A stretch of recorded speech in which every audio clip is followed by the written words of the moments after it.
Great Lakes Prepping here. In this video, we're talking about vacuum sealing ground beef. Now, I got this big old 3-pound tube of ground beef from Kroger.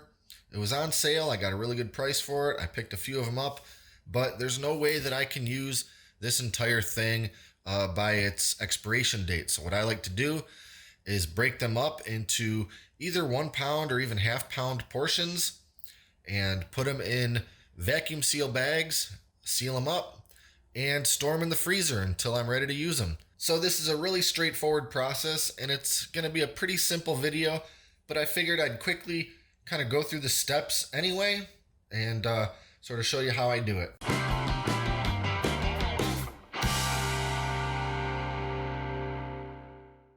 So the first thing I need to do is get my vacuum seal bags ready. Now, I like to buy these rolls of vacuum seal bags rather than the I'll call it pre-made bags, because this lets me kind of customize it to any size I want. Plus, the rolls are a lot cheaper for the amount of bag that you get. So I definitely go with the rolls if you have the option. And all I really have to do is figure out about how much I need for each portion of ground beef. So I'm going to break this 3-pound package of beef into 3 individual 1-pound portions. So for that, I figure I'm probably going to need about this much vacuum seal bag. Now, the meat won't take up that much space, but you have to remember that you need a little sort of leeway on both sides so you can put it into the vacuum seal machine and have enough clearance to close that lid. So I'll just go ahead and cut my 3 bags. And you know what? It's still common for me to make these bags a little bigger than they need to be, but that's better than making them too small, and then they kind of go to waste because you just can't do anything with them.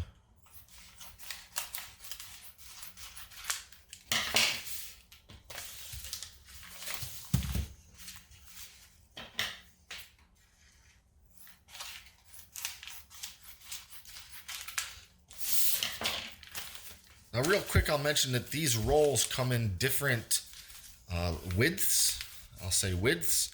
I think this one is 11 inches. They also make them an 8-inch, which is the one I actually prefer using most often because the stuff that I tend to seal just seems to fit better in the slightly narrower bag without maybe wasting quite as much plastic. But I'm fresh out of the 8-inch ones, so I'm going to use the 11-inch, and it's going to work just fine. Now, on the roll, these bags are only sealed along the 2 sides. The ends are open. So the next step that I have to do is seal one of the ends, effectively turning this into a bag. So on my vacuum seal machine, I've got a button for vacuum and seal or just seal. For this step, all I need to do is seal. So when the light goes off, that means it's good and sealed. I can take it out. I'll do the same with the other 2 bags.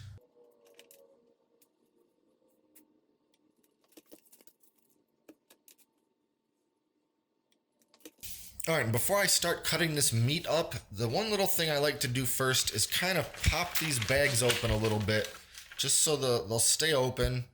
And that way that I can just kind of pop the raw meat in there without having to get my meaty hand all over the outside of the bag.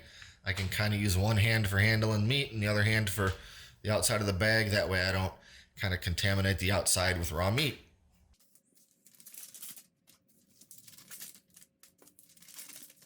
All right, now I just have to cut this thing up into about 3 equal chunks.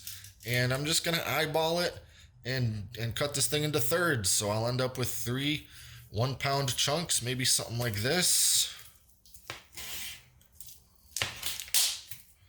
I'm just going to cut right through the packaging. This one might be a little lopsided, but that's okay.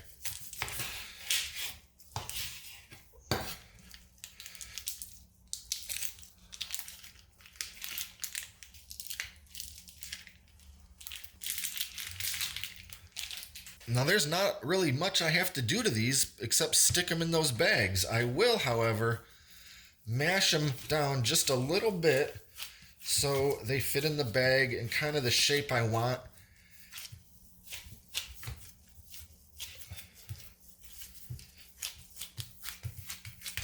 Well, those are definitely not even, but they're close enough for my purposes.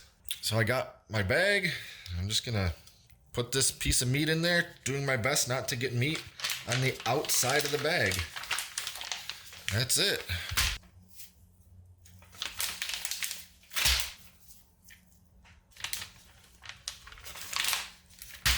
All right, now the last thing I'm gonna do before sealing this up is, while it's in the bag, flatten this piece of meat out more. I like to make it pretty flat. That way they stack much easier in the freezer. I can save a lot of room. So you see here, I could have made this bag a little smaller. I could have probably made this about 1.5 inches or so shorter than I made it, but that's okay. It's really not gonna hurt anything. It's just gonna be a little extra plastic. So put this thing in the machine, ensuring that my edge is kind of overlapping this little indentation here, this little drip tray. Hold it in place while I close the lid and hit the vacuum/seal button.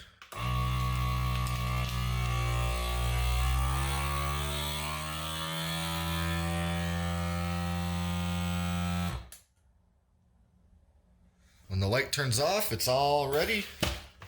And there we have it. The last thing I'll do, as always, is write the date on it. I'm gonna write the date that I sealed it and froze it.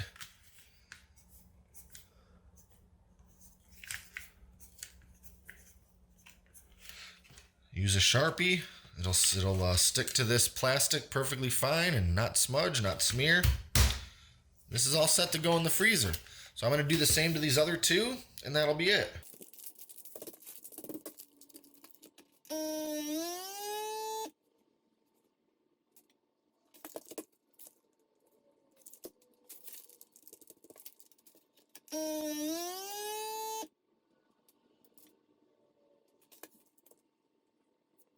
So there we have it. 3 pounds of individually packaged and vacuum sealed ground beef, labeled, ready to throw in the freezer. I can keep these in there for quite some time. My rule of thumb is about 1 year for raw meat. I'm sure it'll get used before that. But that's it. There's nothing to it. A day before you want to use it, just throw one of these bags in the fridge and it'll be thawed out by the time you need it. Don't forget to like and subscribe to stay up to date on all our latest videos. Thanks for watching, and until next time, this is Great Lakes Prepping.